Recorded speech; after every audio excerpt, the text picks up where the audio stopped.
that the NIMBYs have too much power. A lot of that comes from environmental concerns, which the younger generation are very much attuned with.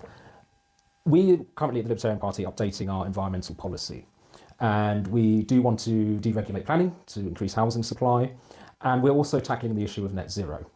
It's all well and good to say we are opposed to net zero, which we are, but you need to find alternative energy.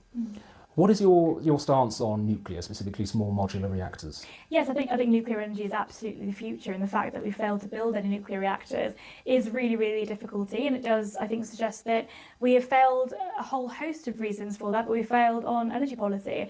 Specifically on energy as a whole, I mean, we know that it's economics 101, right? If we increase the supply, then the prices will come down, we'll have a downward pressure on prices, and what has happened over the last few years, we've seen is a constraint and a restriction on the supply of energy, and that does fundamentally mean that things are so much more expensive now than they were, and that doesn't just mean energy in the immediate form, but it means that the knock-on impacts for industry. Exactly, yeah. So for businesses, for rents, for housing, they're not just for personal people in individual households, but also businesses. That then has an impact on prices in the long term. It has a whole host of issues. The fact that energy is so expensive in the UK, I think, is part of why, one of the many reasons why the UK is not very competitive at the moment.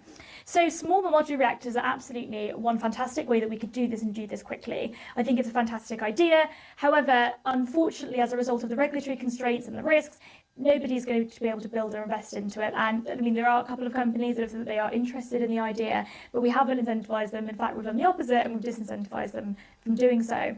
So I think we should look at, nuclear as absolutely the solution. But part of this really is that the government have allowed they sort of constrain the supply of energy wholeheartedly. They've throttled the country, essentially. Yeah, and that's what net zero is, right? I mean, I think that climate change is a really, really important issue that we should all care about, but I am a climate optimist. I think that the solutions are available through technological advancement, through innovation that is only possible through the free market. I mean, let's just take a mobile phone, for instance, right? A mobile phone gives you so many different things that would otherwise use so much energy, and a mobile phone is so simple, and it's an advancement that has meant that we're able to use so many of those different things in a much more energy efficient